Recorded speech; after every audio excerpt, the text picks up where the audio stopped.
आप देख रहे हैं प्रेस कॉन्फ्रेंस दिबांग के साथ। इस प्रेस कॉन्फ्रेंस में मेहमान से पूछा जाएगा हर जरूरी सवाल। नमस्कार, प्रेस कॉन्फ्रेंस में आपका स्वागत है। मैं हूं दिबांग। प्रेस कॉन्फ्रेंस में आज मेरे साथ वरिष्ठ पत्रकारों का एक खास पैनल और एक बेहद खास मेहमान जो आज से करीब 10 साल पहले बीजेपी की गुटबाजी के बीच उभरे।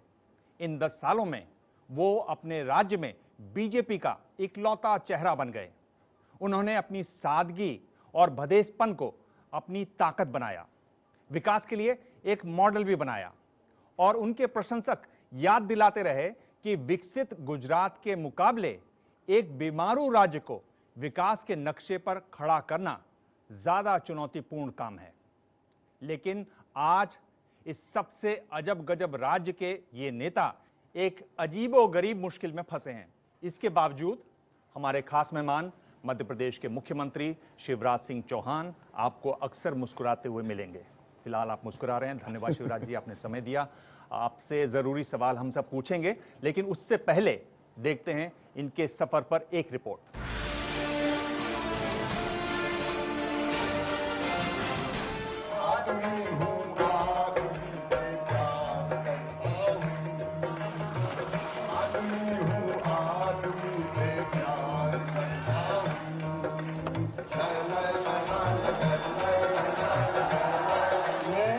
शिवराज सिंह चौहान ईश्वर की शपथ लेता हूं। बीजेपी के दिग्गज नेता, मध्य प्रदेश के मुख्यमंत्री और जनता में मामा के नाम से मशहूर शिवराज सिंह चौहान। सीहोर जिले के छोटे से गांव जैत में साधारण परिवार में शिवराज का जन्म हुआ। पढ़ाई में बेहद तेज और लोगों से जल्दी ही घुल मिल जाने के मिजाज ने शिवराज को बचपन से ही मशहूर बना दिया। 9 साल की उम्र में शिवराज ने लोगों की समस्याओं को लेकर जुलूस निकालने शुरू कर दिए थे। लोगों के लिए समर्पण और धारदार धारा प्रभा भाषणों ने शिवराज को कम उम्र में ही राजनीति में ला दिया। दर्शन शास्त्र में पोस्ट ग्रेजुएट में शिवराज ने गोल्ड मेडल हासिल किया। शिवराज छात्र संगठन एबीवीपी से जुड़े और फिर आरएसएस और बीजेपी से। छात्र राजनीति के दौरान ही शिवराज ने इमरजेंसी का विरोध किया और कई महीने जेल में रहे। शिवराज ने राजनीति को जनता की सेवा के मौके के रूप में लिया और इसीलिए वो कभी नाकामयाब नहीं हुए। 1991 में शिवराज पहली बार विदिशा से सांसद बने, 5 बार लोकसभा पहुंचे। लेकिन शिवराज की जिंदगी में सबसे बड़ा मोड़ आया 2005 में, जब वो मध्य प्रदेश के मुख्यमंत्री बने। शिवराज ने अपनी काबिलियत से मध्य प्रदेश को बीमारू राज्य से जुझारू राज्य बनाया, विकास के एजेंडे को सबसे बड़ा लक्ष्य बनाया, निवेश का माहौल बनाया, लड़कियों और महिलाओं के लिए लाडली लक्ष्मी, कन्याधन, जननी सुरक्षा नाम की योजनाएं लाए। महिलाओं और बच्चियों में शिवराज इतने मशहूर हो गए कि उन्हें मामा कहा जाने लगा।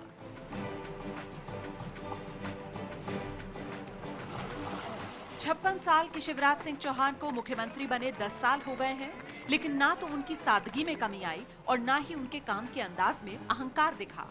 आज भी लोगों के बीच शिवराज जाते हैं तो एकदम उन्हीं जैसे बन जाते हैं। अरे बस यही अपराध मैं हर बार करता हूँ, आदमी हूँ आदमी से प्यार करता हूँ।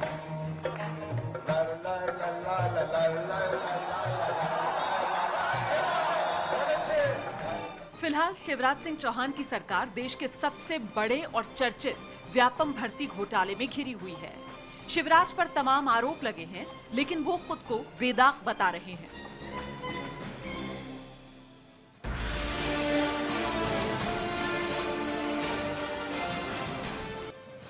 शिवराज जी, आप भजन अच्छा गाते हैं, इस पर हम लोग आपसे आगे सवाल पूछेंगे, लेकिन जो राजनीतिक भजन है उसके सवाल हो जाएं। ये जो व्यावसायिक परीक्षा मंडल है, व्यापम, आप इसका नाम ही बदल देना चाहते हैं।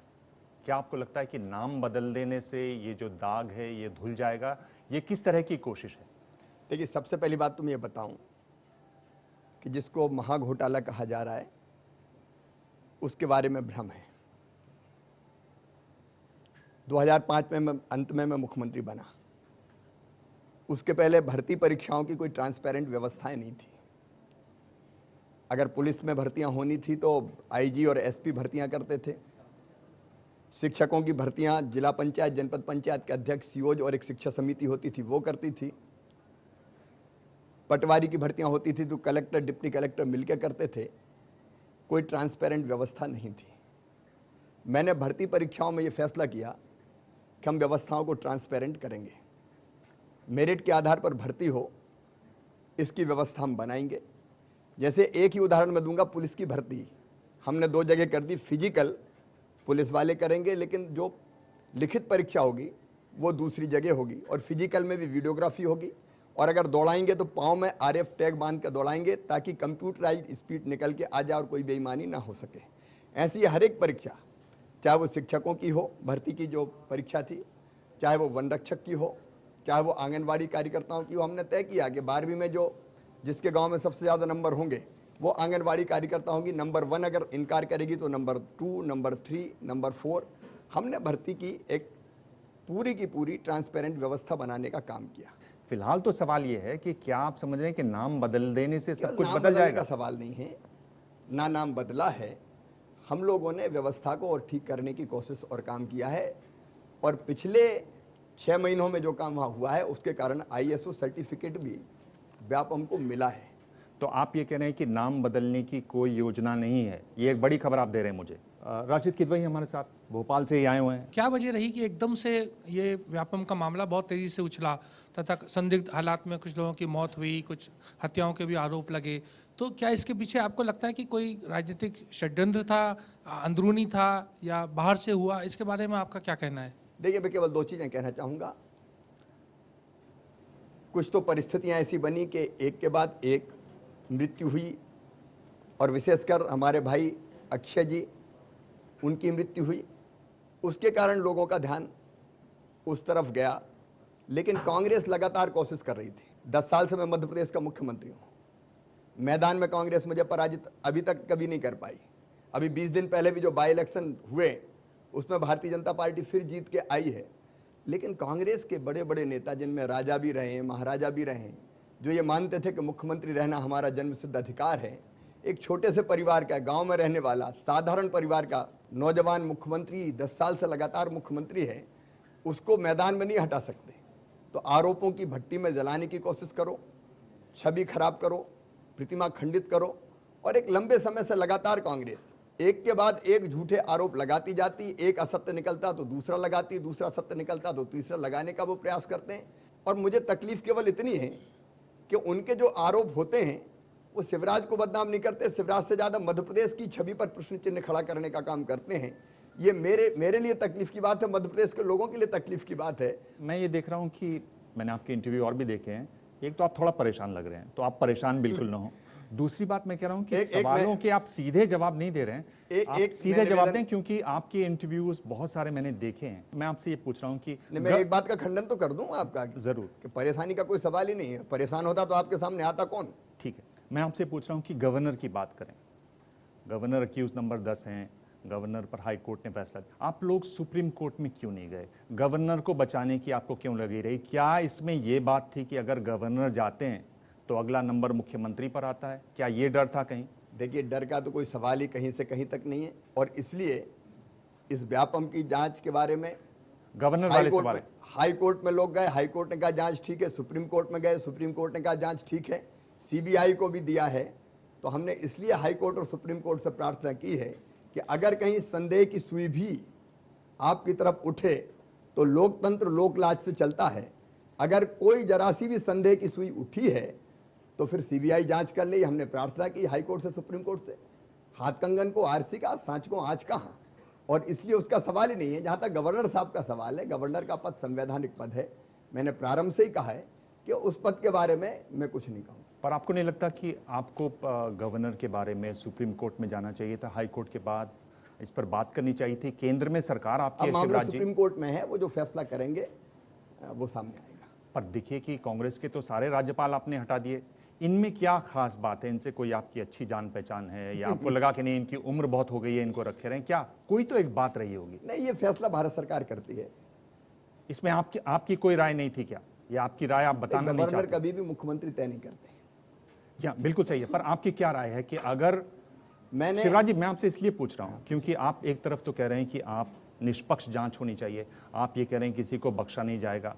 अगर कहीं नाम कह नहीं रहा, ये किया है मैंने, जांच कौन ने करवाई? तो अगर ये इसकी जांच अगर शुरू हुई है मेरे मित्र देवांग जी, तो ये जांच शिवराज सिंह चौहान ने करवाई है। ना तो मीडिया को पता था, ना कांग्रेस को पता था। ये जब मैंने जांच करवाई तब लोगों के सामने आया, और जांच इसलिए करवाई कि छोटी भी गड़बड़ है तो वो सामने आनी चाहिए। मैं केवल एक लाइन में आपको बताना चाहता हूँ, 1,07,00,000 बच्चों ने परीक्षाएं दी, भर्ती परीक्षाएं। उनमें से 3,54,000 का सिलेक्शन हुआ, और जो गड़बड़ पाई गई वो गड़बड़ पाई गई 1,641 में पीएमटी के मिला के, जो 0.01% होती है। और मैं ये दावे से कह सकता हूं कि ऐसी जांच किसी भी प्रदेश में कर लें, ऐसी कुछ ना कुछ गड़बड़ तो निकल जाएगी। पर आप लेकिन जांच तो आपकी कराने जो वाला बात फिर कह मैं- रहे- फिर आपकी मैं जो- कहना चाहता हूं कि मैंने जांच कराई।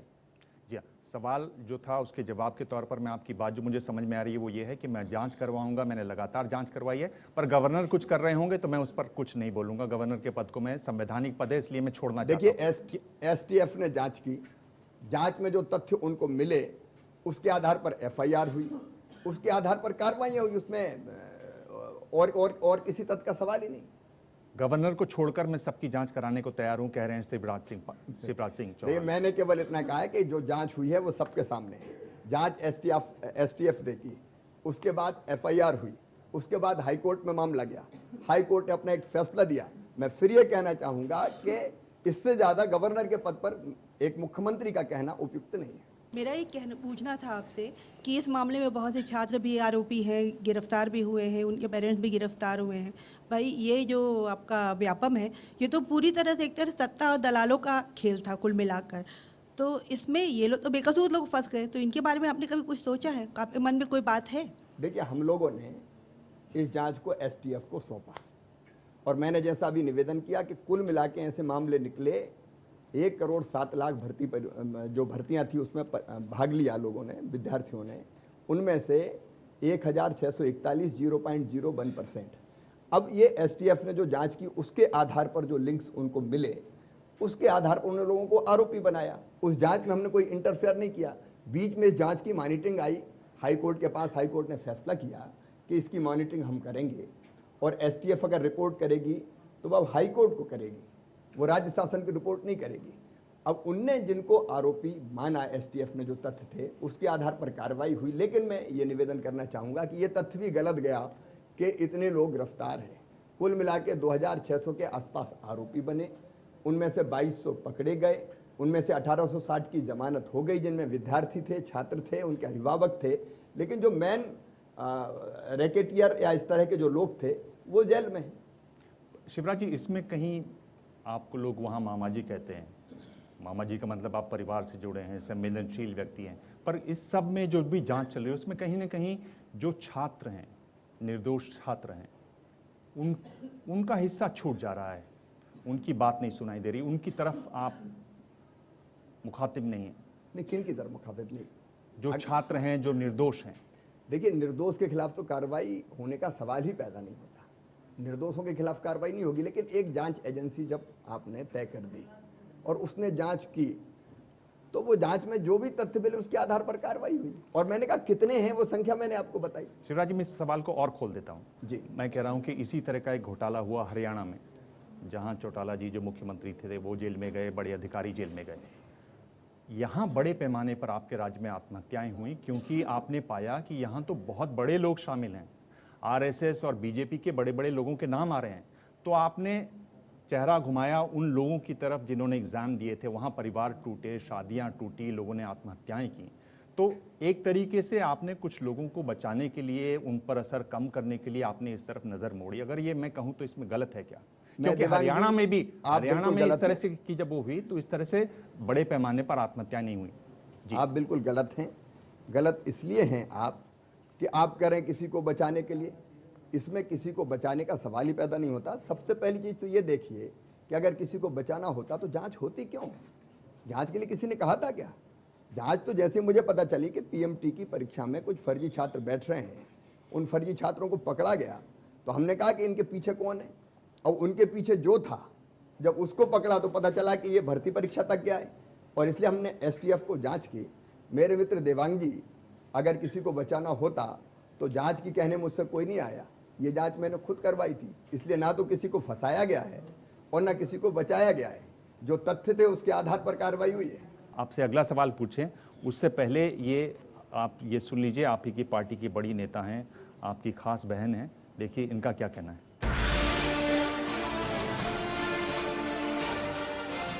चिंतित हो रही हो फिर से इन मामलों को लेकर के, तो वो कोई रास्ता निकाले और राज्य के लोगों को चिंता और भय से मुक्त करे, क्योंकि मैं स्वयं भयभीत होती हूँ कि पता नहीं किस दिन मैं इज्जत धज्जियां उड़ जाएंगी, किस दिन अखबार में पहले आ जाएगा, बाद में कोर्ट में जाएगा। आपकी बहन कह रही है हमारी कि बहन तमाम को आपकी कोशिशों, दिक्कत ये है कि सवाल सुनिए सर, सवाल सुनिए। मीडिया के मित्र बहन को पूरा तो दिखाते ही नहीं, जो मतलब का वो दिखाते हैं।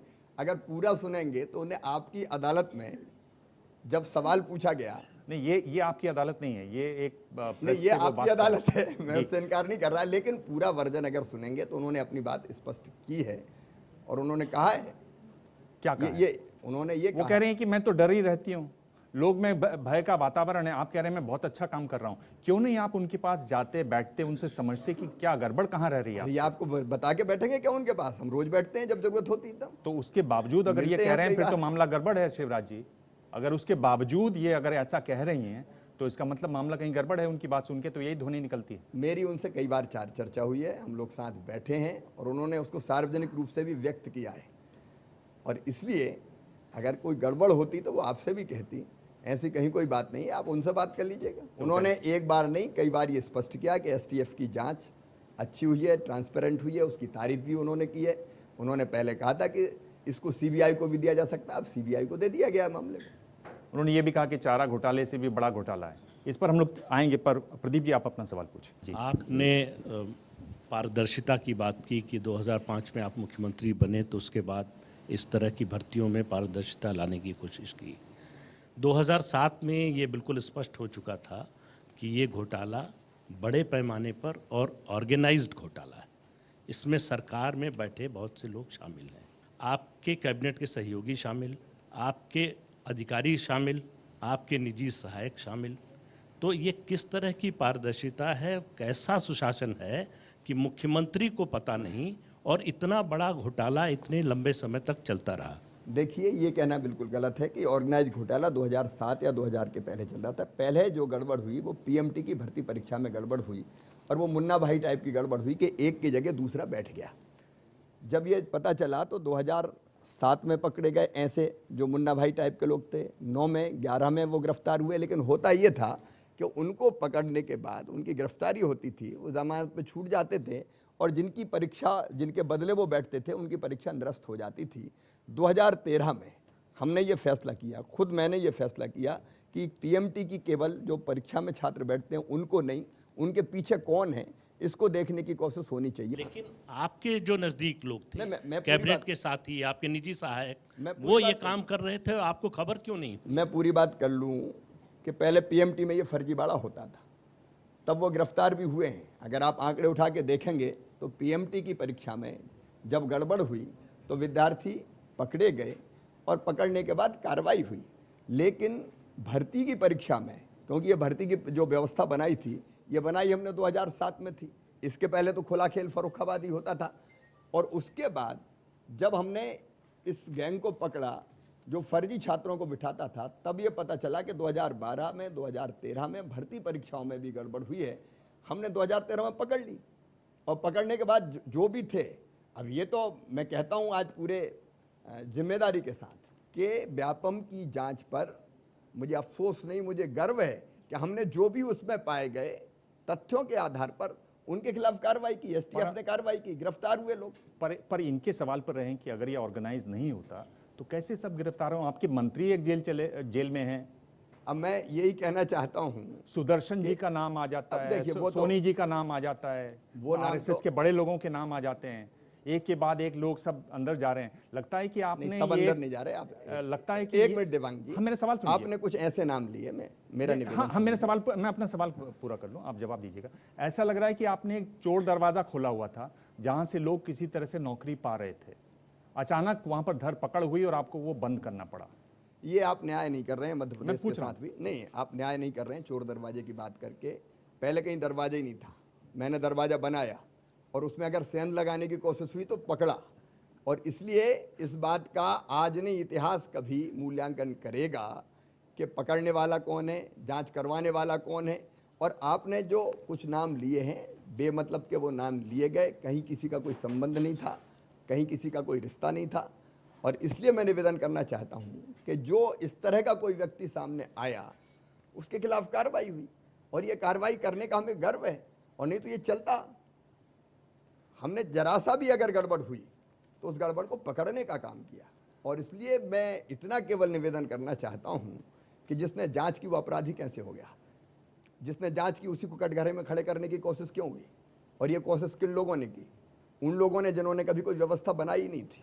शिवराज जी, आप ये कह रहे हैं कि क्या आरएसएस की तरफ से कोई भी सिफारिश किसी अरे सवाल ही पैदा नहीं होता। देखिए मैं तो आज लोग जो लिखित में आपके जो लोग दे रहे हैं, बयान दे रहे हैं, कोर्ट में दर्ज हैं, क्या वो गलत हैं बयान? क्या वो झूठ बोल रहे हैं? एसटीएफ ने पूरी जो जांच की है वो तथ्यों के आधार पर की है, और उस जांच पर किसी को कोई संदेह होने का सवाल नहीं है।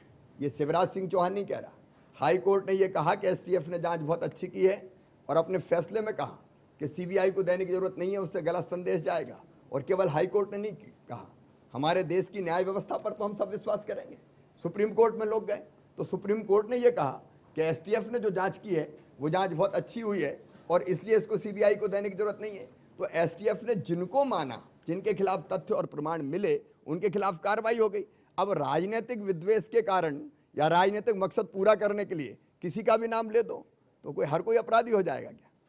आप बार बार ये कह रहे हैं कि बड़ा गर्व होता है। मैं छोटा सा सवाल आपसे गर्व मैंने जांच पे, हाँ मैं छोटा सा सवाल ये अगर मेरा छोटा सा सवाल कभी होती नहीं। और इसलिए मुझे देखिए, एक तो ये है कि कोई मुख्यमंत्री अगर कहीं गंदगी है तो उसको और छुपा दे, सामने ना आने दे।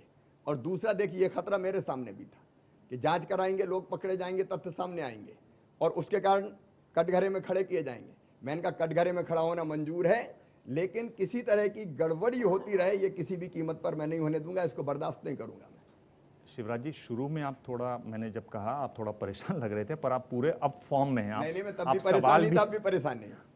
सवाल भी नहीं आप सुनना चाह रहे हैं। मैं आपसे सवाल ये पूछ रहा था कि आप कह रहे हैं बार बार की गर्व है, पर शिवराज जी इस बार जांच पे है। जी जी जी, आप ये मत कह दीजिए कि घोटाले पे गर्व है। नहीं, घोटाले पे नहीं कर, घोटाले पे तो आपको कतई नहीं गर्व। आपको दुख है, शर्म है कि भाई मैंने एक ऐसे आदमी पर भरोसा किया, इतना इनको जिम्मेदारी दी और देखो ये जेल पर चले गए, इन्होंने ऐसी गड़बड़ की। लेकिन मैं किसी व्यक्ति के बारे में कुछ नहीं कहूंगा, वो फैसला अदालत करेगी। लेकिन तथ्य जो पाया गया, कोई भी हो, उनके खिलाफ कार्रवाई हुई। चलिए, आपने हाल में एक एबीपी न्यूज को एक बयान दिया था, एक बार वो सुन लेते हैं। कांग्रेस के जमाने में कोई सिस्टम था ही नहीं। सिगरेट की पर्चियों पे लिख के नाम देते थे उस समय के कांग्रेस के लोग, और भर्तियां हो जाती थी। कोई ट्रांसपेरेंट व्यवस्था नहीं थी। उस व्यवस्था को मैंने सुधारा, और सुधारने के बाद एक सिस्टम बनाया। उस सिस्टम में अगर किसी ने गड़बड़ी की तो वो पकड़ लिया गया। आपको ये जो आपने पर्ची दी, नाम लिख के देते थे, कौन लिख के देते थे? आप ऐसे ही हवाई आरोप लगा रहे हैं या आपके पास, आपके दिमाग में कोई नाम भी है? मध्य प्रदेश के कई वरिष्ठ साथी यहाँ बैठे हुए हैं, और वो भी ये जानते हैं कि उस जमाने में भर्तियां कैसी होती थी। पर शिवराज जी, बड़ा खराब लिखी जाती थी, पर्ची भी लिखी जाती थी, नोट शीट लिखी जाती थी कि समस्त नियमों को शिथिल करके फलाने को सब इंजीनियर बना दिया जाए, फलाने को शिक्षक बना दिया जाए। संविधान किसी मुख्यमंत्री को इजाजत देता है कि सभी नियमों को शिथिल करो और नियुक्तियां दे दो? एक नहीं, सैकड़ों नियुक्तियां दे दी गई, उसकी जांच भी चल रही है। शिवराज जी, आपने कहा कि ये मुख्यमंत्री के दफ्तर, कौन से मुख्यमंत्री थे? क्यों आप नाम नहीं लेते, क्यों हिचकते हैं? श्री दिग्विजय सिंह जी थे उस समय मुख्यमंत्री, उनकी पर्चियां आपको मिल जाएगी। नोट शीट घूम रही उनकी, तो लगातार घूमा करती थी। समस्त नियमों को शिथिल करके फलाने जी को फलाना बना दिया जाए। उस समय यह अंधेर हुआ है कि मध्य प्रदेश की विधानसभा में तत्कालीन विधानसभा अध्यक्ष जो दिग्विजय सिंह जी के समय थे, वो उनको अधिकार था 6 महीने के लिए वो अस्थायी नियुक्ति कर सकते थे। अस्थायी नियुक्ति करते थे और 2 महीने में फिर दूसरे विभाग में संविलियन हो जाता था, और संविलियन होकर उनकी नौकरी परमानेंट हो जाती थी। और संविलियन जिन लोगों का हुआ वो धीरे धीरे सचिव स्तर तक पहुंच गए। एक नहीं, अनेकों प्रकरण ऐसे हैं। और इसलिए तो मैं कह रहा हूं कि उस समय तो कुछ भर्ती की कोई प्रक्रिया नहीं थी। मुख्यमंत्री राजा हुआ करते थे, जो मर्जी में आए लिख दिया इसकी भर्ती कर दी जाए। सारे नियम शिथिल कर दिए जाए। पर आप ये जो होता सिगरेट की पर्ची लाएं, क्या वाकई में सिगरेट की पर्चियों पे लिखा जाता? पर्ची होती होगी मुख्यमंत्री के पास तो। ऐसा होता था कि अगर कोई आया तो ये दिखाने के लिए मैं कितना पावरफुल हूं, लो ये जाके दे देना, हो जाएगा तुम्हारा। ये अंधेर होता था मध्य प्रदेश में। ये और ये अंधेर आप कह रहे हैं कि कौन करता था? मैंने एक नाम तो लिया ही, और बस एक ही नाम है कि और भी? स्वर्गवासी का नाम नहीं लूंगा मैं। एक स्वर्गवासी। शिवराज जी, बड़े पैमाने पर क्लर्क से, चपरासी से लेके सचिव और मंत्री तक के जो करोड़ों रुपया मिला, नोट मशीनें आपको लगाना पड़ी, तो क्या मध्य प्रदेश सबसे भ्रष्ट राज्य हो गया, या ये छापे पड़े तो आप कहेंगे सबसे ईमानदार राज्य हो गया? नहीं, हमने मध्य प्रदेश में भ्रष्टाचार समाप्त हो इसके लिए 3 कदम उठाए। नंबर 1, हमने मध्य प्रदेश में सबसे पहले लोक सेवा गारंटी अधिनियम बनाया, public service delivery guarantee act, और उसमें ये हमने तय किया कि हर एक व्यक्ति को जो सेवा चाहिए वो निश्चित समय सीमा में दी जाएगी। उसके लिए अवसर तय किए, और अगर वो अधिकारी निश्चित समय सीमा में सेवा नहीं देगा तो उस पर जुर्माना लगेगा, और वो जुर्माना हर्जाने के रूप में जिसका काम देर से हुआ उसको देने का काम किया जाएगा। कई अफसरों पर जुर्माना लगा, हर्जाने के रूप में जिनके काम देर से हुए उनको पैसा दिया गया। Public service delivery guarantee act बना, जिसका बाद में कई राज्यों ने अनुसरण किया। नंबर 2, हमने ठेके की, आप जानते होंगे आलोक जी, मध्य प्रदेश में पहले क्या होता था, रैकेट्स बने रहते थे ठेकेदार के, और वो आपस में मिलके अलग अलग टेंडर डालते थे।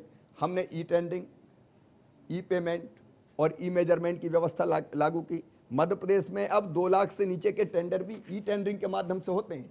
उस सारे रैकेट को हमने तोड़ने का काम किया। फिर नंबर 3, मध्य प्रदेश में हमने कानून बनाया कि आय से अधिक संपत्ति प्रथम दृष्टया अगर किसी के यहाँ पाई जाएगी तो उसके यहाँ छापा पड़ेगा, और छापा मार के वो संपत्ति जब्त की जाएगी, राजसात की जाएगी, और सालों तक भ्रष्टाचार के मामलों में कोई फैसला नहीं होता था, 1 साल के अंदर फैसला हो जाएगा। मध्य प्रदेश में हमने लोकायुक्त कानून को ऐसा बनाया कि वो कहीं भी जाके छापे मार सके। लोकायुक्त छापे मारते हैं, ईओडब्ल्यू छापे मारते हैं। मेरा निवेदन ये, पहले क्यों नहीं रोका गया? मैं ये जानना चाहता था कि जिस समय, जैसे अभी ये कह रहे थे व्यापम में भी समय रहते जो क्लर्क पैसा ले रहा था, जो अफसर पैसा ले रहा था, जब वो करोड़ इकट्ठा हो जाए उसके बाद उसको छापा मारे। ये पैसा कोई आज का थोड़ी है, कोई आज ही कमा लिया। ये 10 साल, 15 साल, 20 साल पुराना भी है। जब जिसके बारे में सूचना मिली, लोकायुक्त ने छापे मारे, छापे मार के संपत्ति राजसात की, राजसात करके अपने इंदौर में ही आंगनवाड़ी हमने खोली। भाई भ्रष्ट राज्य नहीं है, सवाल ही पैदा नहीं होता। मध्य प्रदेश की खूबी यह है कि मध्य प्रदेश ने गड़बड़ थी तो कार्रवाई की, और कार्रवाई करके गड़बड़ को बाहर उजागर करने का काम किया। मैं ये कहना चाहूँगा, और कार्रवाई करने के कारण अगर कोई ये कहता है कि मध्य प्रदेश भ्रष्ट है तो मुझे अफसोस नहीं है, लेकिन मैं कोई गड़बड़ अगर ऐसी होती है अंदर तो मैं उसको रहने नहीं दूंगा। भ्रष्टाचार के खिलाफ प्रभावी कार्रवाई हमारी लगातार जारी रहेगी। 10 साल से आप लगातार वहाँ पर कार्य कर रहे हैं, आपको सिस्टम मालूम है, आपको मालूम है कि ब्यूरोक्रेसी कैसे काम कर रही है, पॉलिटिशियंस कैसे काम कर रहे हैं। तो आपका मुख्यमंत्री के नाम से कोई भ्रष्टाचार के खिलाफ कोई ऐसा टेरर है क्या? क्योंकि नियम कानून कायदे तो सब हैं, लेकिन आज हम दिल्ली में बैठे हुए हैं, देखते हैं कि वाकई मध्य प्रदेश के साथ ऐसा एक लेबल चस्पा हो गया है कि उत्तर प्रदेश या बिहार में जो हो रहा है वही मध्य प्रदेश में हो रहा है। तो क्या आप इसको अलग तरीके से देख सकते हैं? अभिलाष जी, आप पूरे राज्य को अच्छी तरह जानते हैं, और आप जानते हैं कि पहले मध्य प्रदेश में क्या होता था। लेकिन हमने जहां भी गड़बड़ हुई, करप्शन के मामले हुए, हमने प्रभावी कार्रवाई की। हमने किसी को नहीं छोड़ा, बड़े से बड़े को नहीं छोड़ा। जहां जरूरत पड़ी वहां हमने कार्रवाई की। हमने ऊपर से लेकर मध्य प्रदेश की जो अब इमेज परसेप्शन बन रहा है, उससे आप कहीं व्यथित नहीं है, कहीं दुखी नहीं है? आपको लग नहीं रहा है कि मध्य प्रदेश का नाम जो आपने इतनी 28% तक आपने उसकी एग्रीकल्चर ग्रोथ पे ले गए, काफ़ी बीमारू के क्लब से बाहर लाए, लेकिन फिर भी आज मध्य प्रदेश का एक देखिए, मध्य प्रदेश की अगर पूरी छवि आप देखेंगे, मध्य प्रदेश का पूरा चेहरा देखेंगे, तो आप इससे हटके देखेंगे। एक तरफ मैं फिर कह रहा हूँ कि हमने कार्रवाई जहाँ गड़बड़ है वहाँ की। गड़बड़ होती है सिस्टम में, इतने बड़े सिस्टम में कहीं कोई गड़बड़ ही नहीं होगी, कोई राज्य नहीं कह सकता। मैं केवल मध्य प्रदेश की बात नहीं कर रहा, लेकिन मध्य प्रदेश ऐसा राज्य था कि जिसने आगे बढ़ के उस गड़बड़ को पकड़ा, और उसके कारण अगर किसी ने कहा अगर देखो गड़बड़ होती है, तो मैं नहीं मानता कि मुझे कोई अफसोस होना चाहिए। या कार्रवाई लगातार हम आगे भी जारी रखेंगे। लेकिन दूसरी तरफ अगर मध्य प्रदेश को आप देखेंगे तो वो मध्य प्रदेश जो पहले तबाह और बर्बाद कर दिया गया था, क्या वजह था मध्य प्रदेश में? मध्य प्रदेश में सड़कें नहीं थी, मध्य प्रदेश में 3-3, 4-4 घंटे बिजली नहीं मिलती थी, मध्य प्रदेश में पानी नहीं था। आज मध्य प्रदेश ऐसा राज्य है जहाँ 24/7 बिजली पावर हम दे रहे हैं, बिजली दे रहे हैं। 4000 मेगावाट बिजली की भी उपलब्धता नहीं थी जब दूसरी सरकारें थी। आज 14,400 मेगावाट बिजली हमारे पास है। 7.5 लाख हेक्टेयर जमीन में सिंचाई होती थी दिवांग जी मध्य प्रदेश में, कांग्रेस, राजा, नवाब, अंग्रेज सबकी मिला के, और अकेले 10 साल में हमने उसको बढ़ा के 36 लाख हेक्टेयर तक पहुंचा दिया, और 3 साल में 50 लाख हेक्टेयर तक ले जाएंगे। शिवराज जी, दरअसल में जो ये हैंडलिंग हुई ना, वो बहुत खराब हुई। आप तो सामने आते नहीं है कभी प्रेस के, अब आप आना शुरू हुए हैं। वरना बाबूलाल गौर जी ने कहा भाई जो आया है वो तो जाएगा ही, लोग मर रहे हैं, आप ऐसे आपके नेता बोल रहे हैं। कैलाश विजयवर्गीय हमारे जो संवाददाता मारे गए उनके बारे में कहा मुझसे बड़ा पत्रकार कौन है।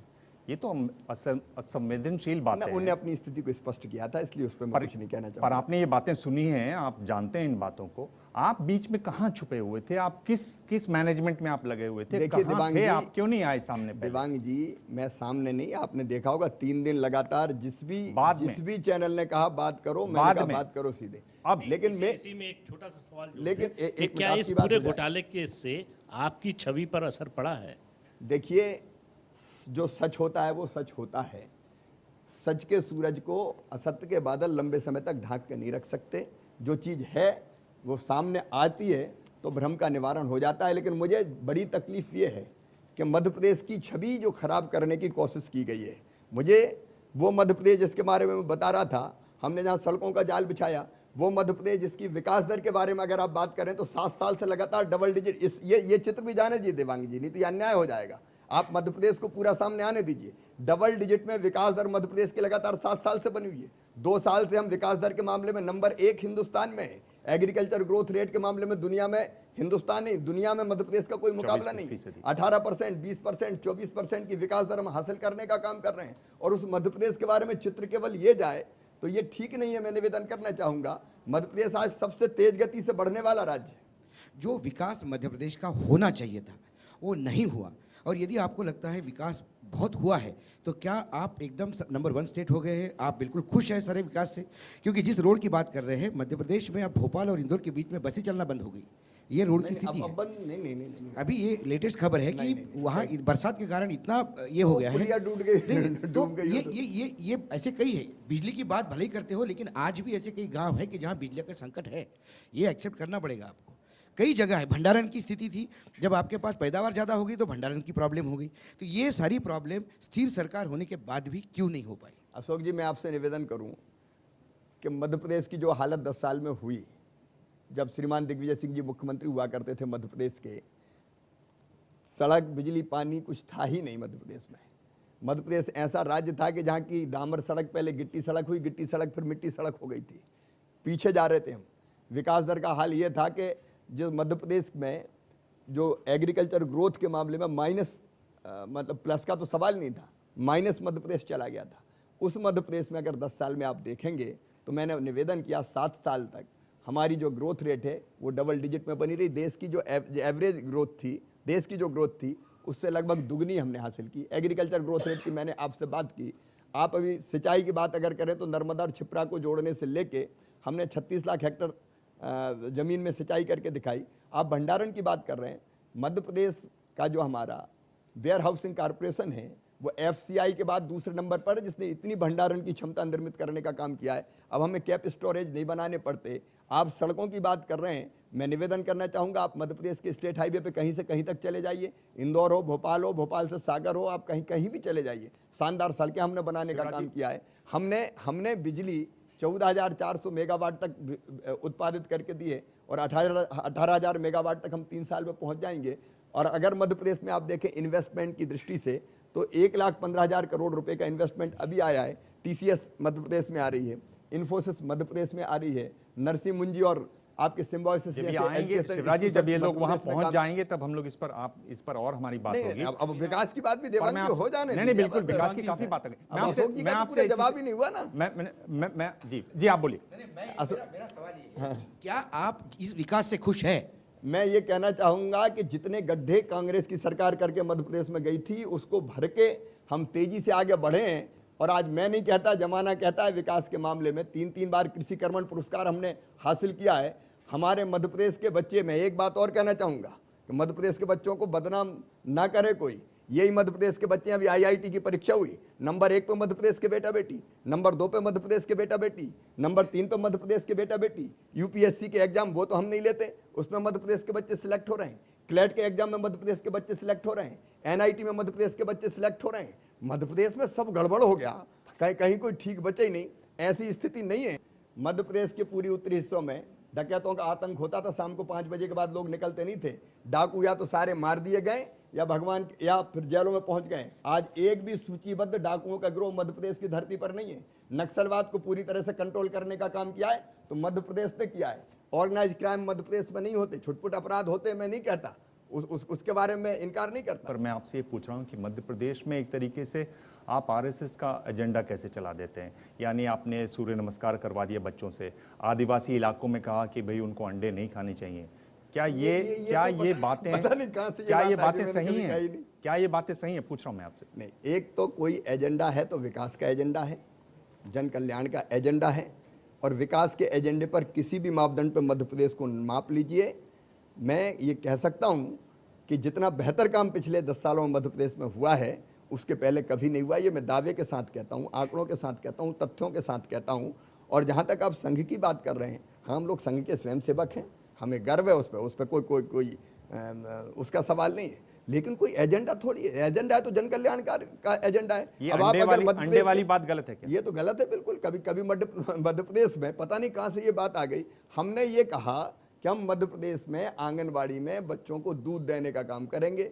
किसी ने शुरू कर दिया कि अंडा बंद कर दिया। अंडा मध्य प्रदेश में कभी दिया ही नहीं गया। अभी जो IIT की परीक्षा हुई है उसमें मध्य प्रदेश के आदिवासी बेटा बेटी सिलेक्ट हुए हैं, मध्य प्रदेश के अनुसूचित जनजाति के बेटा बेटी और जाति के बेटा बेटी सिलेक्ट हुए हैं।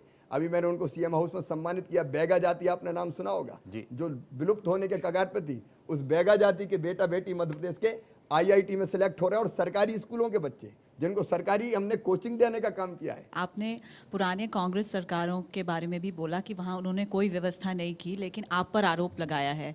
पर प्रधानमंत्री ने भी इन लोगों को समय दिया मिलने के लिए। मार्च में दिग्विजय सिंह जी गए थे प्रधानमंत्री से मिलने के लिए।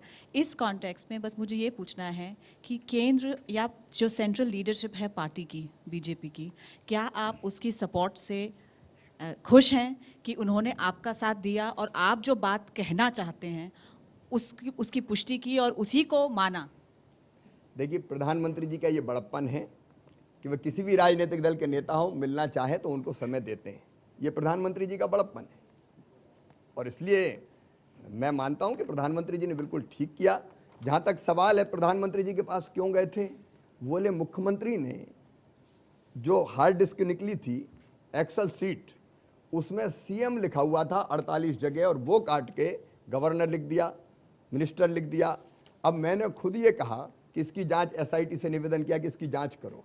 SIT से निवेदन किया, SIT ने जांच की, तो जांच में ये पाया गया, और वो मैंने नहीं कहा, SIT ने जो रिपोर्ट की हाईकोर्ट ने ये कहा कि जितने भी दस्तावेज प्रस्तुत किए थे वो कूट रचित थे, फोर्ज थे और इन्वेस्टिगेशन को भटकाने के लिए किए गए थे। इसकी और गहराई में जाएंगे तो कांग्रेस एक आरोप लगाती है वो झूठ निकलता है, तो फिर दूसरा लगाती है वो झूठ निकलता है, तो फिर तीसरा लगाती है। जहां तक आपने सपोर्ट की बात की, मैं भारतीय जनता पार्टी का साधारण कार्यकर्ता हूं। तीसरी बार इस पार्टी ने मुझे मुख्यमंत्री बनाया है, और मैं गर्व के साथ ये कहता हूं कि पूरी पार्टी एकजुट है, हम सब लोग साथ खड़े हैं। और मुझे जो पार्टी में प्यार और स्नेह मिलता है उससे मैं सचमुच में गदगद और प्रसन्न हूं। पर शिवराज जी, आपने भी तो इसमें एक तरीके से नहला पे दहला लगाया। आपने भी तो कोशिश की, आपने 10 जनपद चिट्ठी लिखी, सोनिया जी से समय मांगा। मैं जानना चाह रहा हूं कि वो समय मिल रहा है, नहीं मिल रहा है, क्या जवाब दिया उन्होंने? मैंने मैडम से ये निवेदन किया था चिट्ठी लिख के कि आपके नेता जमीन पे तो हमें हरा नहीं पाते, झूठे आरोप लगा के छवि खंडित करने का काम करते हैं। लेकिन अगर कांग्रेस के वरिष्ठ नेता झूठे आरोप लगाते हैं, असत्य आरोप लगाते हैं, आपने उनसे समय मांगा, वो समय दे रही हैं कि नहीं? असत्य निकलते हैं तो इससे कांग्रेस की छवि भी खराब होती है। मैंने समय मांगा, उन्होंने अभी तक समय नहीं दिया मुझे। नहीं दिया। पर मैं आपसे दूसरा इसी से जुड़ा सवाल पूछ रहा हूं कि दिल्ली में जो बड़े नेता हैं आपके, यानी पार्टी अध्यक्ष अमित शाह जी, प्रधानमंत्री नरेंद्र मोदी जी, वो आपको समय मांगने पर समय दे रहे हैं? उनसे हम तो लगातार मिलते रहते हैं समय। मैं तो ये मानता हूं कि लगभग 15 दिन में एक बार मेरी प्रधानमंत्री जी से भेंट होती है, अलग अलग मुद्दों पर भेंट होती है। ये आपकी जानकारी में होगा कि जो एक बहुत प्रमुख सब ग्रुप उन्होंने बनाया नीति आयोग का, उसका मुझे चेयरमैन बनाया। मुझे प्रमुख जवाबदारी सौंपी कि जो सेंट्रली स्पॉन्सर्ड स्कीम में फंडिंग पैटर्न क्या होने चाहिए। एक नहीं, ऐसी अनेकों जवाबदारियां वो हमें सौंपते हैं। राष्ट्रीय अध्यक्ष जी भी सौंपते हैं और माननीय प्रधानमंत्री जी भी सौंपते हैं। गिरिजाशंकर जी, आप अपना सवाल। जो यूपीए सरकार के दौरान आपने चुनाव सुधार को लेकर, फसल बीमा योजना को लेकर उसी गड़बड़ी को ठीक करने की बात बहुत की। अब सरकार दिल्ली में भी आपकी है, राज्य में आपकी है, इन मुद्दों पर आप क्या कर रहे हैं? नहीं, मुझे ये कहते हुए खुशी है कि चुनाव सुधार के बारे में मैं पहले भी लगातार बोलता रहूं। अब प्रधानमंत्री जी सजग हैं और प्रधानमंत्री जी ने ये प्रयास प्रारंभ किए हैं कि लगातार होने वाले चुनाव ये कुल मिला के देश में विकास को अवरुद्ध करते हैं, और इसलिए कंसेंसस बनाने की वो कोशिश कर रहे हैं कि सब राजनीतिक दलों में अगर सहमति बन जाए तो लोकसभा और विधानसभा के चुनाव भी एक साथ हो जाए, और सब चुनाव एक साथ होंगे तो विकास भी अवरुद्ध नहीं होगा, धन का अपव्यय भी रुकेगा और व्यवस्था को हम और ठीक बना पाएंगे।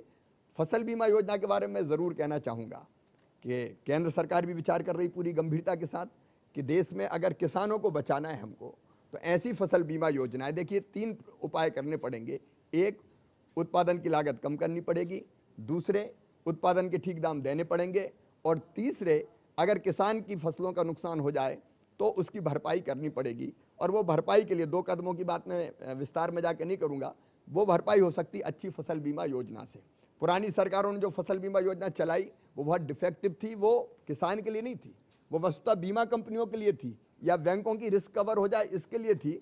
हम नई फसल बीमा योजना के बारे में मध्य प्रदेश में ही मैंने एक कार्यशाला बुलाई थी, जिसमें देश नहीं दुनिया के कई देशों के लोगों को हमने बुलाया था, और मैं इस निष्कर्ष पर पहुंचा हूं कि फसल बीमा योजना ऐसी होनी चाहिए जिसमें बीमा कंपनी का कोई काम ही ना हो, क्योंकि बीमा कंपनी मुनाफा कमाने आएगी। इसलिए किसान कल्याण कोष जैसी रचना करके हम कोई तय कर दें कि 50% से ज़्यादा नुकसान अगर किसान का होगा तो 30,000 रुपया प्रति हेक्टेयर की दर से हम उसको राहत की राशि, उसको फसल बीमा योजना का पैसा दे देंगे, तो उसके नुकसान की अगर पूरी भरपाई हो जाएगी तो वो आत्महत्या नहीं करेगा, वो जिंदगी से निराश नहीं होगा। और इसलिए मध्य प्रदेश सरकार इस पर गंभीरता से विचार कर रही है। केंद्र की अनुमति लेके हम नई फसल बीमा योजना बहुत जल्दी लाने वाले हैं। चलिए अब फिर से इधर को आते हैं। मैं आपसे ये पूछ रहा हूँ कि आपके एक वरिष्ठ नेता अब दिल्ली आ गए हैं, आप उनको छोड़ते क्यों नहीं हैं? अभी वो आपके राज्य में भी मंत्री हैं, दिल्ली में भी हैं, कहीं ये डर है कि भाई जो भी सवाल पूरा छोड़ दीजिए। आपको ये लगता है कि राज्य में जाने का एक रास्ता दिल्ली से भी है, जैसे आप आए थे, पहले दिल्ली आओ फिर राज्य में जाओ, क्या ये डर है आपको कहीं? देखिए, शिवराज सिंह चौहान को डर नाम की चीज कभी नहीं होती। पता नहीं डर आपके मन में कैसे बैठ गया, जब मैं आया तब भी कह रहे हैं आप डर रहे हो क्या? मैं कभी किसी से नहीं डरता, एक बात, लेकिन मैं विनम्र कार्यकर्ता हूं भारतीय जनता पार्टी का। राजनीति मेरा शौक नहीं है, राजनीति मेरा धंधा नहीं है, राजनीति को मैंने धर्म के रूप में स्वीकार किया है। राजनीतिक कार्यकर्ता के नाते मैं जो भी अपनी ज़िंदगी का योगदान अपने प्रदेश की बेहतरी में दे सकता हूँ, जनता की सेवा में दे सकता हूँ, वो मैं करने की कोशिश कर रहा हूँ। इसलिए डर का कहाँ सवाल, हम तो विकास में लगे हुए हैं। तो ये अदला बदली हो कि विजय वर्गीय को राज्य भेजा जाए, आपको केंद्र में बुलाया जाए, और मंत्रालय भी फिक्स कर दिया यहाँ तो पत्रकारों ने। को पूछते हो बाबा, पर इसके लिए आप तैयार होंगे? ये तो काल्पनिक सवाल है, उसका उत्तर देने की जरूरत क्या है? आपको भी वहाँ 10 साल हो रहे हैं लगभग, आपको और आपकी बीजेपी सरकार उसको लगभग 12 साल वहाँ पे हो रहे हैं, और बहुत सारे पुराने घोटाले अब सामने आ रहे हैं। जैसे विधानसभा का खुद आपने जिक्र किया कि वहाँ पे बहुत गलत तरीके से वहाँ पे नियुक्तियाँ हुई थी, वो अभी सामने आया, उसमें पुलिस केस हुआ। सरला मिश्रा कांड 18 साल बाद सामने आ रहा है। सत्यदेव कटारे जो अपोजिशन लीडर हैं, उनके पैन कार्ड निकल के अब सामने आ रहे हैं। तो जो आपके विरोधी हैं वो आपको इसकी छवि के विपरीत मान रहे हैं कि आप तो ऐसी राजनीति करते नहीं हैं, आप बदले की राजनीति कर रहे हैं, और आपके जो समर्थक हैं वो बोल रहे हैं ये संयोग है। नहीं, देखिए, सरला जी वाला जो मामला था, उनके भाई, दोनों भाई इसके पहले भी मिले, उन लोगों ने ज्ञापन सौंपे, हम लोगों ने ज्ञापन लिए, कोई आज पहली बार नहीं मिले, इसके पहले भी मिले। उस दिन ये संयोग था कि वो विधानसभा में थे, और जब मैं निकल के जा रहा था विधानसभा में तो उन्होंने मुझे रोका, और रोका बहुत आग्रहपूर्वक, पाँव पकड़ के, उन लोगों ने पाँव पकड़ लिए और नीचे बैठ गए, और मुझे कहा कि इसकी आप CBI जांच करवाएं। मैं बड़ी मुश्किल से उनको साथ ले गया कक्ष में कि हम इसका परीक्षण करवाएंगे। तो ये संयोग भी हो सकता है और तथ्य भी हो सकते हैं, लेकिन मैं एक बात आपसे कहना चाहता हूँ कि मैंने कभी भी ऐसी प्रतिशोध की राजनीति नहीं की, राजनीतिक प्रतिद्वंदिता में कोई गड़बड़ करें। अब जब ये मामले हैं विधानसभा की भर्तियों की, ये भी आज के केवल नहीं है, इनको लेके पहले भी लोग कोर्ट में जा चुके हैं, अब नई चीजें निकल के आती है तो उसकी जांच की बात जरूर की, जांच करेंगे। शिवराज जी, आपकी सादगी है, मतलब आप कह रहे हैं कि इसको बाकी और मामलों से जोड़ के नहीं देखना चाहिए, ये जो मामला है आप ऑन मेरिट ले रहे हैं, 10 साल बाद, काफ़ी पुराना ये मामला है, कई साल से चल रहा है, पर आप इसको उनके भाइयों के कहने पर ले रहे हैं। मैं आपकी बात समझ गया। निमिष, आप अपना सवाल पूछें। शिवराज जी, मेरा सिर्फ आपसे एक छोटा सा सवाल ये है कि पिछले 10 साल में आप लगातार इन्वेस्टर समिट्स करते हैं, आप मध्य प्रदेश में करते हैं, आप मुंबई आते हैं, आप दिल्ली आते हैं, आप विदेशों तक में जाते हैं, सबको कहते हैं आप मध्य प्रदेश आइए। घोषणाएं होती हैं, बड़ी कंपनियां नहीं आती, कुछ 1-2 बड़े कंपनियां आती हैं, वो अच्छी घोषणाएं करती हैं, लेकिन ज़मीनी स्तर पर कुछ नहीं होता। आप ही के पड़ोस में आप ही के साथी रहे हैं जो अब प्रधानमंत्री हैं इस देश के, उन्होंने भी, वो भी सबमिट करते थे, उनके पास भी इन्वेस्टमेंट आता था। आपका पड़ोसी इस मामले में बहुत सफल होता है, लेकिन आप पिछड़ रहे हैं। क्या आपको ऐसा लगता है कि अब ज़रूरत है कि आप ब्यूरोक्रेसी से थोड़ा सा ध्यान हटाकर युवाओं की टास्क फोर्स बनाएं और इसको प्रोफेशनल तरीके से करें? 10 साल हो गए हैं सर। मैं 2 साल, 2 चीज़ें केवल आपसे कहना चाहूँगा। एक तो ऐसा नहीं कि मध्य प्रदेश में इन्वेस्टमेंट नहीं आया है।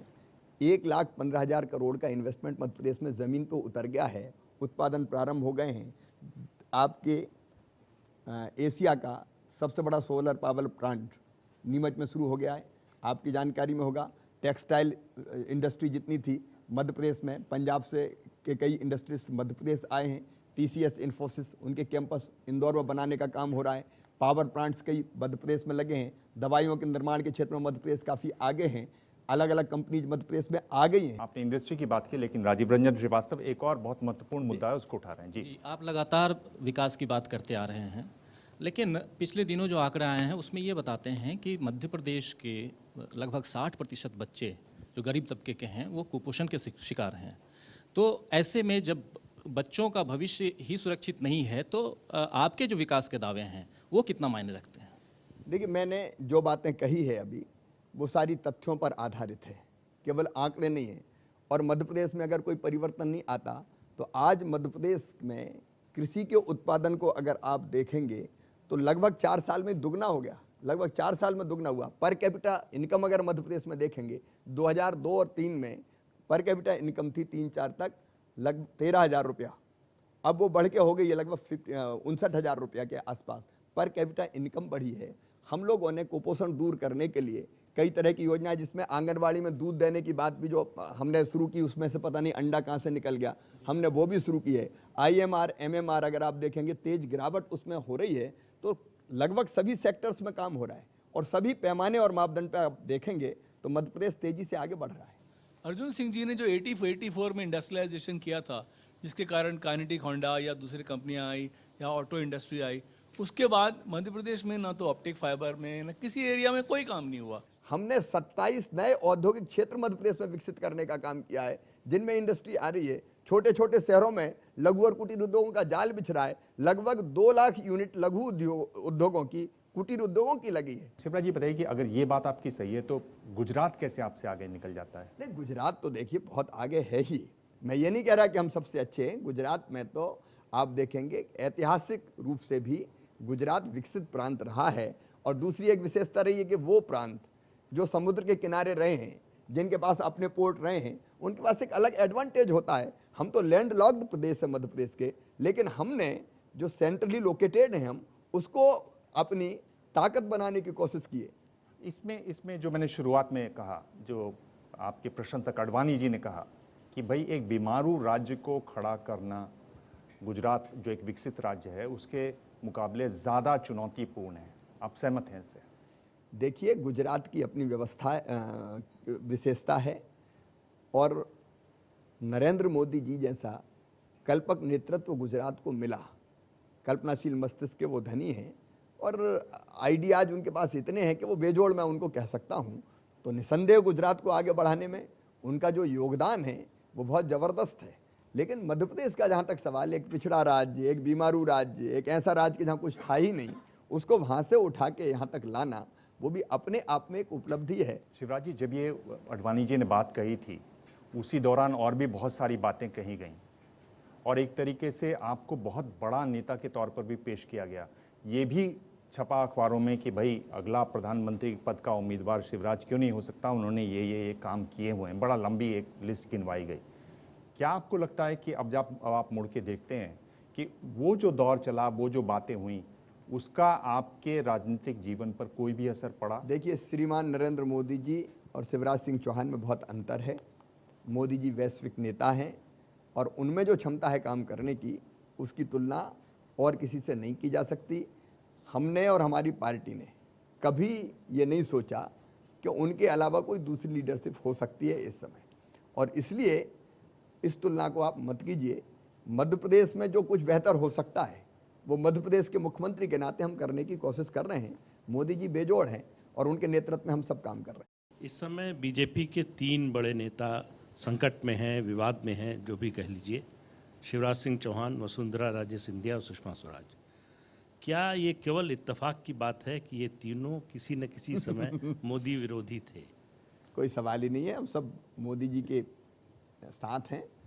ये कयास केवल लगाए जाते हैं। मैं पूरे गर्व के साथ ये कह सकता हूँ कि मोदी जी प्रधानमंत्री के नाते, अमित शाह जी हमारे राष्ट्रीय अध्यक्ष के नाते, हम सब लोग एक टीम के नाते साथ खड़े हैं और उनका स्नेह और विश्वास सबको प्राप्त है। मिलकर एक टीम काम कर रही है। शिवराज जी बताइए, जिस तरह की बातें सोशल मीडिया में आपके बारे में कही जा रही हैं, जिस तरह के चुटकुले बनाए जा रहे हैं, यानी अब आपका नाम भी बदल दिया गया है, शिवराज की जगह लोग शवराज बोलते हैं, कैसा आप जब बात करते हैं, घर में जब बैठते हैं, कैसा आप महसूस करते हैं? और भी चुटकुले में आपने जरूर केवल एक ही चीज़ मेरे मन को चुभती है, जिसको मैं साफ करके ही दम लूँगा, वो ये कि मध्य प्रदेश के बारे में गलत परसेप्शन बनाने की कोशिश की। अब स्वराज मध्य प्रदेश को कहेंगे क्या? मध्य प्रदेश में क्या केवल सबों का अंबार दिखाई देता है? मैं अगर कोई तकलीफ देने वाली बात है, देखो मुझे तो इसलिए फर्क नहीं पड़ता कि सच तो सच है। अगर आज भ्रम का कोहरा है तो कल सारी चीजें साफ हो जाएंगी। क्षमा कीजिएगा कि केवल आरोप के आधार पर कोई समाचार एकदम बिना तथ्य देखे सामने आएगा तो उसके कारण भी भ्रम फैलता है। मेरा पूरा अपना विश्वास है कि मीडिया ही इस भ्रम को साफ करेगा कि सच ये है। जैसे जैसे वो सामने आता जाएगा तो सारी चीजें स्पष्ट हो जाएगी। इसलिए मुझे कोई चिंता नहीं है। आखिरी सवाल, बातें आप जब आपको अब मिल रहा है तो आप जब पीछे मुड़ के देखते हैं तो आपको लगता है कि क्या बेहतर नहीं होता कि आप जुलाई 2013 में ही सीबीआई की जांच करा देते? क्योंकि कुछ मामलों में, शैला मसूद मामलों में, डागा वाले मामलों में, सब में आपने सीबीआई की जांच का तुरंत आदेश दिया, तो इसमें एक तरीके की हिचकिचाहट क्यों रही? इसमें हिचकिचाहट नहीं रही, चूंकि कुछ मित्र जब हमने जांच शुरू की और लोग पकड़े गए तो हम जांच से संतुष्ट थे। कुछ मित्र हमारे हाई कोर्ट गए, हाई कोर्ट ने कहा कि सीबीआई जांच की आवश्यकता नहीं है। कुछ मित्र फिर सुप्रीम कोर्ट गए, सुप्रीम कोर्ट ने कहा कि सीबीआई जांच की आवश्यकता नहीं है। अब हमारा अपने देश की न्याय व्यवस्था में पूरा विश्वास है। हाई कोर्ट कहे जांच की आवश्यकता नहीं सीबीआई की, सुप्रीम कोर्ट कहे जांच की आवश्यकता नहीं है, और हम अपने मन से कहते कि जांच करो सीबीआई की, तो उन पर अविश्वास भी होता और एक तरह से अवमानना भी होती। इसलिए उस समय हम सीबीआई को हमने जांच नहीं दी। ये बात सच है कि उस समय भी सीबीआई को दी जा सकती थी, लेकिन बाद में जब मैंने बताया कि 3-4 दिन जैसा वातावरण बना देश में और मुझे लगा कि इस समय ये ज़रूरी है, इसलिए मैंने कोर्ट से प्रार्थना की कि हाई कोर्ट अब ये जांच, हाई कोर्ट को भी हमने प्रार्थना की और सुप्रीम कोर्ट को भी कि अब ये जांच सीबीआई से कराई जाए। और सुप्रीम कोर्ट ने ये कहा कि हम स्टेट गवर्नमेंट के स्टैंड को अप्रिशिएट करते हैं और उनके आग्रह पर ये जांच सीबीआई को देते हैं। तो बात सच है आपकी, लेकिन उस समय चूंकि हाई कोर्ट और सुप्रीम कोर्ट ने भी मना किया था, इसलिए सीबीआई को जांच नहीं दी। प्रेस कॉन्फ्रेंस में अब रैपिड फायर। शिवराज जी, ये वो दौर है जिसमें हम आपसे 5 सवाल पूछते हैं। मैं 5 सवालों के लिए आपको 2-2 ऑप्शन दूंगा, उनमें से आपको एक चुनना है, और अगर 5 में से आपको कुछ सवाल मुश्किल लगे तो ये वो हिस्सा है जहां मना कर सकते हैं, कह सकते हैं कि मुझे इस सवाल का जवाब नहीं देना है। और 5 में से आप 3 सवाल के जवाब सही देते हैं तो ये एक गिफ्ट हैम्पर है एबीपी न्यूज़ की तरफ से जो हम आपको देंगे। तो मैं आपकी इजाज़त से शुरू करूं? जी, ये तो मुझे पता ही नहीं था। आपसे पहला सवाल है कि आप बेहतर प्रधानमंत्री किसको मानते हैं, अटल बिहारी वाजपेयी या नरेंद्र मोदी? तब श्रीमान अटल बिहारी वाजपेयी जी थे। आपको दोनों में से एक चुनना है शिवराज जी। देखिए ऐसा तब अटल जी थे। अटल जी हम सब, आप चाहें तो सवाल छोड़ भी सकते हैं, पर आपको चुनना केवल एक ही है। लेकिन हमको ये कहना है कि अटल जी हम सबके मार्गदर्शक हैं, इंक्लूडिंग नरेंद्र भाई। उनके भी मार्गदर्शक अटल जी हैं और वो आज भी अटल जी से मिलने जाते हैं। लेकिन नरेंद्र भाई ने जो काम किया है, एक वैश्विक लीडर के रूप में वो उभरे हैं और सारी दुनिया ये स्वीकार करते हैं। मैं आपसे फिर सवाल पूछ रहा हूं, तो आप क्या अटल बिहारी वाजपेयी को बेहतर प्रधानमंत्री मानते हैं या आप ये सवाल छोड़ना चाहते हैं? मैंने कहा अटल जी जब थे, रास्ता भी दे रहा हूं, अटल जी जब प्रधानमंत्री थे तब अटल जी बेहतर प्रधानमंत्री थे, लेकिन आज नरेंद्र मोदी जी बहुत बेहतर काम कर रहे हैं। और वो काम केवल देश नहीं, उस काम के कारण उनका नेतृत्व पूरी दुनिया में निखरा है। चलिए, जिस फॉर्मेट में सवाल है वो आप जवाब नहीं दे रहे हैं, तो इसका मैं जवाब नहीं ले रहा हूं आपसे कि आप जवाब नहीं देना चाह रहे हैं। आपके अनुसार अच्छा भजन कौन गाता है, शिवराज सिंह चौहान या कैलाश विजयवर्गीय? अनूप जलोटा।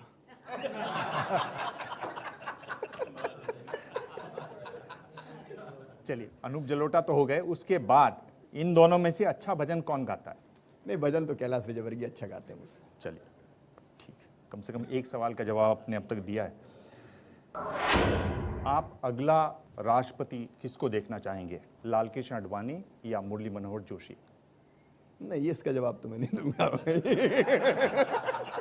ये सवाल है काल्पनिक, इसलिए कि आज कुछ तय ही नहीं है और पार्टी तय करेगी।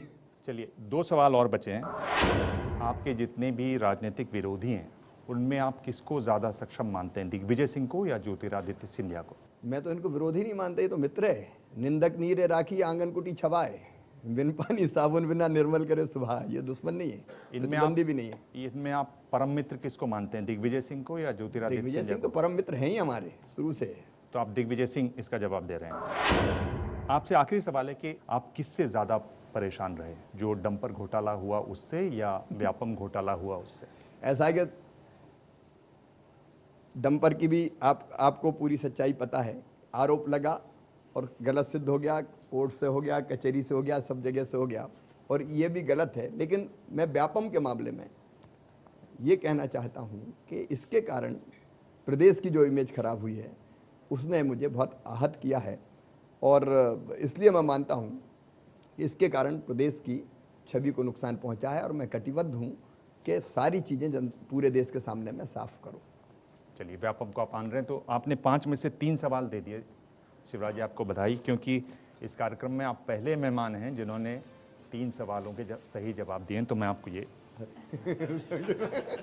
ABP न्यूज़ की तरफ से धन्यवाद। बहुत अब एक बार मेरी गुजारिश है, मध्य प्रदेश देखने जरूर आए। इतना अच्छा प्रदेश है, इतना प्यारा प्रदेश है, कम से कम एक बार खुद आंखों से देखिए। वो मध्य प्रदेश, मेरी तरफ से निमंत्रण है।